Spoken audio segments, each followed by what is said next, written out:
आंखों में मंजिल थी, गिरे और गिरकर संभलते रहे।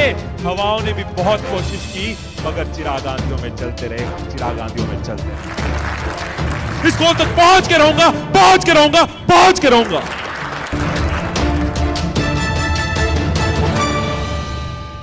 दो मेंढक चल रहे होते हैं, दो फ्रॉग चल रहे होते हैं।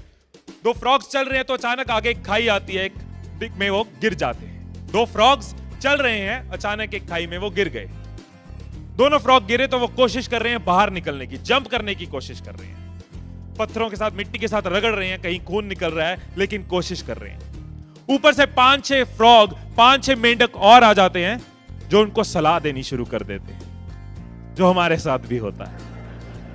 5-6 मेंढक और आ जाते हैं, उनको सलाह देनी शुरू कर देते हैं। कहते हैं ये खाई बहुत गहरी है, तो इससे बाहर निकल नहीं पाओगे, कोई फायदा नहीं है, इतनी गंदी, इतनी तपस्या भरी, इतनी दर्द भरी मौत का, इतनी दुख भरी मौत का कोई फायदा नहीं है, आराम से शांति की मौत मर जाओ। एक फ्रॉग उसी वक्त शांत हो जाता है। ऊपर बैठे बड़े बुजुर्ग रिश्तेदार यार कह रहे हैं कोई फायदा नहीं, रुक जाता है, थम जाता है, क्या आगे नहीं बढ़ना। दूसरा फ्रॉग और जोर से कोशिश करनी शुरू कर देता है। दूसरा मेंढक और जोर से जंप करनी शुरू कर देता है, और रैशेस हो रहे हैं, और खून निकल रहा है, और रगड़े लग रही है, लेकिन वो और जंप कर रहा है। ऊपर बैठे लोग और परेशान। जब किसी की सलाह नहीं मानो तो लोग तो परेशान होते हैं, राइट? वो और परेशान। तुझे समझाया है, इतनी दर्द वाली मौत को मत इनवाइट कर, इतनी दर्द वाली मौत को मत बुला, आराम से शांति से मर जा। वो मेंढक और ज्यादा जंप करनी शुरू कर देता है, और ज्यादा उछलना शुरू कर देता है, और ज्यादा जोर लगाता है, और खून निकल रहा है, लेकिन और ज्यादा कोशिश कर रहा है।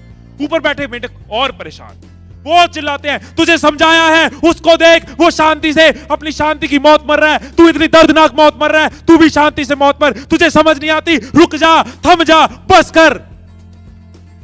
वो मेंढक और ज्यादा जंप करता है, और उछलता है, और कूदता है, खून बह रहा है, बहने दो, लेकिन और जंप करता है, और जंप करते करते बाहर आ जाता है। वो मेंढक बाहर आ गया, दूसरा मेंढक नीचे रह गया। अब सबको परेशानी कि इसने हमारी एडवाइस क्यों नहीं मानी, इसने हमारी सलाह क्यों नहीं मानी, ये हमारे हिसाब से क्यों नहीं चला। उसके पास जाते हैं जानने के लिए कैसा क्या था उसके माइंड में। उससे बात करने की कोशिश करते हैं। जब बात करते हैं तो पता चलता है कि जो मेंढक जंप करके बाहर आया वो मेंढक बहरा था, वो सुन नहीं सकता था। जब मेंढक उसको डिस्करेज कर रहे थे, जोर जोर से चिल्ला रहे थे कि तू नहीं कर सकता, तेरे बस की नहीं है, उसको लग रहा था इनकरेज कर रहे हैं, हौसला दे रहे हैं, वो और जोर से जंप करता था। वो और मना करते थे मत कर, मत कर, उसको लगता था बोल रहे हैं कर पाएगा, कर पाएगा, और वो और ज्यादा जंप करता था। जब आसपास की नेगेटिविटी तंग करे तो ऐसे लोगों के आगे बहरा होना ही अच्छा है।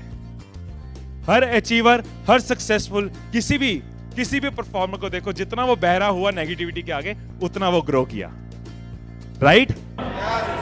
ये चीज हमारे साथ भी होती है। नेगेटिविटी आसपास आएगी, आपको रोकेगी, हालात रोकेंगे, टोकेंगे, लोग डराएंगे, धमकाएंगे, सिचुएशंस इरिटेट करेंगी, फ्रस्ट्रेट करेंगी, कदम बार बार डगमगाएंगे, लेकिन हमें चलते रहना होगा, हमें बढ़ते रहना होगा। People will rate you, people will hate you, people will shake you, people will break you, but it is you who is going to make you, it is you who is going to make you.